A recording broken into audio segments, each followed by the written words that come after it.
Assalamualaikum warahmatullahi wabarakatuh. Selamat pagi Bunda. Gimana kabarnya? Semoga sehat selalu. Perkenalkan, saya Elnisa Dwi Nurmasmi dan teman saya Elni Kolesia Matanda. Jadi kali ini kami berdua akan membahas tentang masalah gizi pada balita. Bunda udah tahu belum masalah gizi pada balita itu ada apa aja? Nah, jadi kami akan membahas tentang masalah gizi pada balita yaitu kurang energi protein. Sudah tahu belum Bunda apa itu kurang energi protein? Nah, jadi Bunda, kurang energi protein atau yang biasa disebut KEP itu merupakan masalah gizi yang sering ditemukan di negara berkembang. Nah, salah satunya ini di negara Indonesia. Nah, kurang energi protein atau KEP ini merupakan kondisi di mana tubuh anak yang mengalaminya itu terlihat kurus, lemas, dan berat badannya itu tidak sesuai dengan umurnya. Nah, gangguan gizi seperti ini tuh sering terjadi pada anak-anak yang usianya di bawah 5 tahun atau balita. Karena usia 2 sampai 5 tahun ini merupakan periode emas atau golden age period. Nah, karena usia tersebut berada pada perkembangan terbaik untuk fisik dan otak anak. Anak usia di bawah 5 tahun atau balita ini merupakan kelompok yang rentan terhadap kesehatan dan gizinya. Nah, jadi kekurangan energi protein atau yang bisa disebut KEP adalah keadaan kurang gizi yang disebabkan oleh rendahnya konsumsi energi dan protein dalam makanan sehari-hari, atau bisa juga disebabkan oleh penyakit tertentu sehingga tidak memenuhi angka kecukupan gizi. Status gizi balita dapat dipengaruhi oleh dua faktor.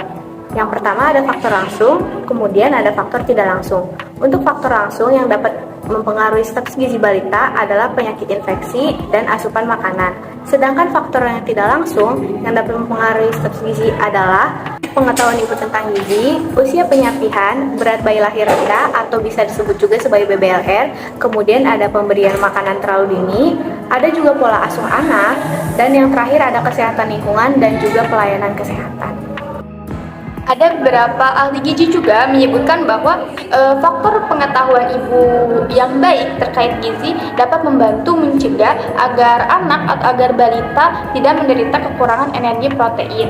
Nah, karena masih sering ditemui bahwa ibu yang berpengetahuan kurang pada saat hamil dengan tidak menjaga kecukupan gizi dengan baik, sehingga pada saat ibu hamil itu mengalami malnutrisi. Nah, sehingga bayi yang di dalam kandungannya juga mengalami malnutrisi. Nah, pemberian ASI eksklusif pasti buruk pada saat masih bayi. Kebanyakan ibu-ibu sering memberikan MPASI di waktu sebelum anaknya itu seharusnya mendapatkan MPASI tanpa persetujuan dokter atau tenaga kesehatan setempat, serta kurangnya dukungan dari orang terdekat untuk memperbaiki gizi pada anak. Nah, seperti kurangnya dukungan dari pengetahuan keluarga atau ekonomi keluarga yang menjadikan kurangnya asupan bergizi pada ibu dan anak. Ada juga budaya yang masih dijunjung oleh beberapa keluarga di mana ayah yang lebih dahulu makan, baru kemudian selanjutnya ibu dan anak. Hal ini yang menyebabkan kurangnya asupan gizi pada anak dan ibu. Oleh karena itu, terdapat beberapa cara pencegahan untuk anak yang mengalami gejala kurang energi protein atau KEP. Di antaranya yang pertama itu pemberian ASI eksklusif pada bayi selama 6 bulan tanpa MPASI. Nah, yang kedua itu memantau perkembangan berat badan dan tinggi badan anak. Yang ketiga itu menjaga kehigienisan pada makanan agar anak tidak mendapatkan gejala kurang energi protein. Yang keempat yaitu mengatur jarak kehamilan pada ibu agar pemberian ASI dan makan yang cukup untuk bayi maupun anak.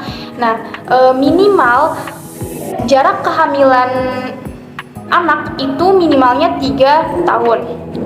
Yang kelima yaitu pemberian makan yang cukup sesuai kebutuhan gizi, tidak lebih dan kurang. Kurang energi protein sering dihubungkan dengan kejadian infeksi sebagai akibat menurunnya fungsi kekebalan tubuh. Faktor utama untuk melindungi anak terserang infeksi yaitu penanggulangan kurang gizi dan melindungi anak dari penyakit infeksi.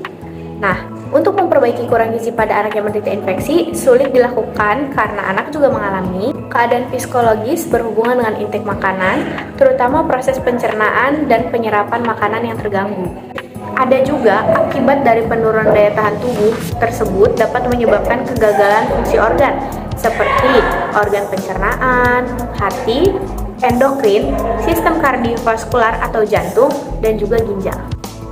Upaya pemerintah dalam penanggulangan anak kurang energi protein atau KEP di tingkat rumah tangga itu diantaranya dengan memberikan suplementasi PMT atau pemberian makanan tambahan secara gratis, baik formula, sereal maupun biskuit yang bahan utamanya dari tepung terigu, telur, minyak, dan susu dengan sebutan makanan formula WHO F75 dan F100 atau resep formula modifikasi. Namun, seiring dengan dihentikannya bantuan suplementasi PMT, masalah kurang gizi biasanya muncul akibat kemampuan atau daya beli sebagian besar keluarga penderita kurang gizi yang tergolong rendah dan tingkat pengetahuan orang tua yang belum memadai. Oleh karena itu, perlu diupayakan PMT yang terjangkau dari segi ekonomi tanpa mengurangi kandungan zat gizinya, aman dikonsumsi bagi penderita kurang gizi, serta efektif meningkatkan pertumbuhan dan daya tahan tubuh atau imunitas.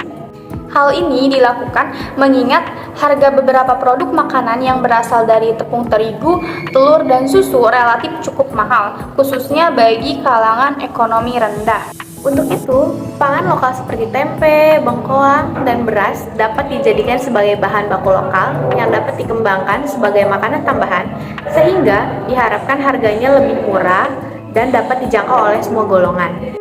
Nah, sekian informasi yang dapat kami sampaikan. Semoga bermanfaat buat bunda-bunda. Kurang lebihnya kami mohon maaf. Assalamualaikum warahmatullahi wabarakatuh.